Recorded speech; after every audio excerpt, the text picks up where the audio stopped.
सूरत आले इमरान आयत नंबर 195।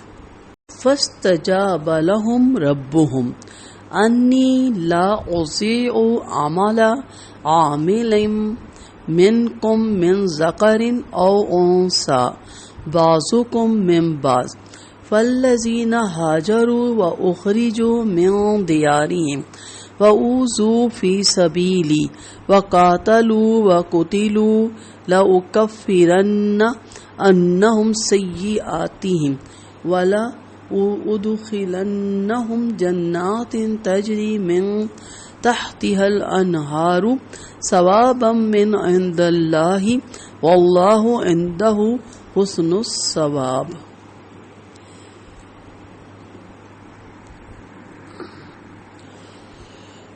बस उनके परवरदिगार ने उनकी दुआ कबूल करते हुए फरमाया, मैं किसी अमल करने वाले के अमल को, ख्वाह वो मर्द हो या औरत, ज़ाया नहीं करूँगा, क्योंकि तुम दोनों एक दूसरे का हिस्सा हो। लिहाजा जिन लोगों ने हिजरत की और अपने घरों से निकाले गए और मेरी राह में दुख उठाए, नीज जिन लोगों ने जहाद किया और शहीद हो गए, मैं ज़रूर उनकी बुराइयां उनसे दूर कर दूंगा और ऐसे बागात में ज़रूर दाखिल करूंगा जिनके नीचे नहरें बह रही हैं। अल्लाह के हाँ इनका यही पूरा बदला है और अल्लाह के हाँ जो बदला है वो बहुत ही अच्छा बदला है। जज़ा और अमाल के लिहाज से मर्द और औरत में कोई फर्क नहीं, इस आयत से चीज़ ये वाज़िया तौर पे मालूम होती है। यहाँ इस्तजाबा के मायनी भी में अजाबा के हैं और ये अरबी में बराबर मरूज है। हज़रत उम्मे सलमा रज़ी अल्लाह अन्हा ने एक रोज़ आप सल्लल्लाहु अलैहि वसल्लम से पूछा कि क्या बात है, औरतों की हिजरत का कहीं कुरान में अल्लाह ताला ने जिक्र नहीं किया। इस पर यह आयत उतरी। अंसार का बयान है कि औरतों में सबसे पहली महाजरा औरत जो होज में आई यानी सवार होकर आई, हज़रत उम्मे सलमा रज़ी अल्लाह अन्हा ही थी। उम्मुल मोमिनीन से ये मरवी है कि साहिब अक्ल और साहिब ईमान लोगों ने जब अल्लाह ताला से दुआएं मांगी, पिछले जो हमारा लेक्चर था उसमें उन दुआओं का जिक्र है, तो अल्लाह ताला ने भी उनकी मुंह मांगी मुरादें उन्हें ता फरमाई, इसलिए इस आयत को फा से शुरू किया। इसी तरह और भी इस तरह की बहुत सी दुआएं हम पहले पढ़ चुके हैं, जिसमें कहा गया कि जब मेरे बंदे मुझसे सवाल करें तो कह दीजिए मैं उनके करीब हूं और मैं उनकी दुआ कबूल फरमाता हूं। अल्लाह ताला यहाँ खबर देता है कि मैं किसी आमिल यानी अमल करने वाले के अमल को रायगाह नहीं करता, बल्कि हर एक को पूरा पूरा बदला अता करूंगा, ख्वाह मर्द हो या औरत। हर एक मेरे पास सवाब में और अमाल के बदले में यकसा है। बस जो लोग शिर्क की जगह को छोड़ दें और ईमान की जगह आ जाएं, दायरे कुफ्र से हिजरत करें, भाइयों और दोस्तों पड़ोसियों और अपनों को अल्लाह के नाम पे तर्क कर दें, मुशरिकों की अजियतें सह सह कर थक कर आजिज आकर भी अपने ईमान को ना छोड़ें, बल्कि अपने प्यारे वतन से मुंह मोड़ लें, जबकि लोगों का उन्होंने कोई नुकसान नहीं किया था जिसके बदले में उन्हें सताया जाता है, बल्कि इनका सिर्फ ये कसूर था कि मेरी राह में चलने वाले थे, सिर्फ मेरी तौहीद को मानने वाले थे, उसके पीछे दुनिया की दुश्मनी मोल ले ली, मेरी राह पर चलने के बाद तरह तरह से सताए जाते हैं। तो मैं ऐसे लोगों का जो अजर है वो कभी ज़ाया नहीं करता, मैं उनको बेहतरीन अजर देता हूँ।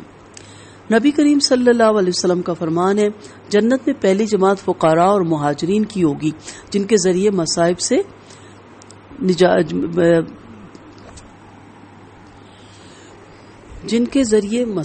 बचा जाता था। जब वो हुक्म दिए जाते थे तो सुनते थे और अताअत करते थे। अगर इनमें से किसी आदमी को बादशाह की तरफ से कोई हाजत होती तो इसकी हाजत पूरी ना होती थी कि मौत आ जाती थी और वो इसके दिल में रह जाती थी। बिलाशुबा अल्लाह ताला क़यामत के दिन जन्नत को बुलाएंगे तो वो अपनी खूबसूरती और जीनत के साथ आएगी। फिर अल्लाह ताला फरमाएंगे, वो मेरे बंदे कहाँ हैं जो मेरे रास्ते में लड़ते थे और मेरे रास्ते में कत्ल कर दिए जाते थे और तकलीफ दिए जाते थे और मेरे रास्ते में जहाद करते थे। फिर हुक्म फरमाएगा जन्नत में दाखिल हो जाओ, तो लोग बगैर हिसाब के, अजाब के और बगैर हिसाब के इसमें दाखिल हो जाएंगे और फरिश्ते आके आएंगे, सजदा करेंगे और अर्ज करेंगे, ए हमारे रब, हम आपकी तस्बीह बयान करते हैं रात और दिन को और आपकी पाकी बयान करते हैं, और कहेंगे कौन है जो लोग जिनको आपने हम पर तरजीह दी। अल्लाह ताला फरमाएगा कि मेरे वो बंदे हैं जो मेरे रास्ते में तकलीफें दिए गए, और इन पर फरिश्ते हर दरवाजे से दाखिल होकर कहेंगे सलामुन अलैकुम बिमा सबरतुम फनेमा उक़बतकार। अल्लाह ताला हमें ان لوگوں میں شامل کرے۔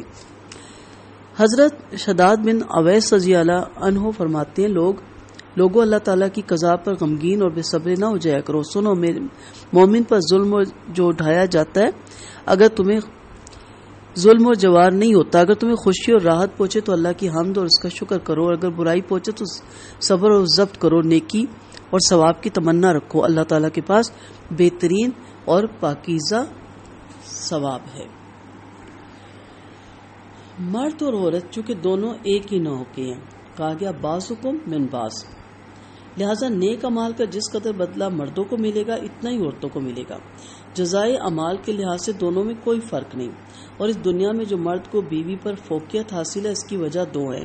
ایک آئلی نظام کا استقلال ہے جو ایک ہی سربراہ کی صورت میں برقرار رہ سکتا ہے، اور مرد چونکہ قوت کے لحاظ سے عورت سے مضبوط ہے، لہذا گھر کا سربراہ بھی وہی ہونا چاہیے۔ اور دوسرا یہ کہ مرد چونکہ بیوی کے نان نفقے اور اولاد کی تربیت اور جملہ اخراجات کا ذمہ دار ہوتا ہے، لہذا عقلی طور پہ بھی جس کا خرچ ہو رہا ہو اس کی رائے کو فوقیت دی جانی چاہیے، اور یہ معاملہ صرف گھریلو نظام تک محدود ہے۔ رہی جزا اعمال کی بات تو اس کا انحصار انسان کے اپنے عمل پر ہوتا ہے، اور عمل کرنے والے کی نیت پر ہے۔ جس قدر نیت پاکیزہ ہوگی اتنا ہی بہترین اس کو اجر ملے گا۔ سو اللہ نے فرمایا، جن لوگوں نے میری راہ میں اور اسلام کو سربلند کرنے اور رکھنے کی خاطر جانوں، مال اور وطن کی قربانی دی اور طرح طرح کے دکھ اٹھائے، خواہ وہ مرد تھے یا عورتیں تھیں، اللہ سب سے یکساں سلوک کرتے ہوئے ان کی لرزشیں معاف فرما دے گا، اور ان کی قربانیوں کا بہترین صلہ عطا فرماتے ہوئے انہیں پربہار باغات میں داخل فرمائیں گے۔ روایت میں آیا ہے کہ ایک دفعہ سیدہ ام سلمہ رضی اللہ عنہ نے آپ صلی اللہ علیہ وسلم سے عرض کیا، یا رسول اللہ صلی اللہ علیہ وسلم، قرآن میں جہاں کی ہجرت یا اعمال حسنہ کا ذکر آتا ہے، مردی کا کیوں آتا ہے، عورتوں کا کیوں نہیں آتا؟ تو اس کے جواب میں اس آیت کا نزول ہوا، یا اس جواب میں اس کا جواب ہے اس آیت میں پھر دے دیا گیا۔ وآخر دعوانا ان الحمد للہ رب العالمین۔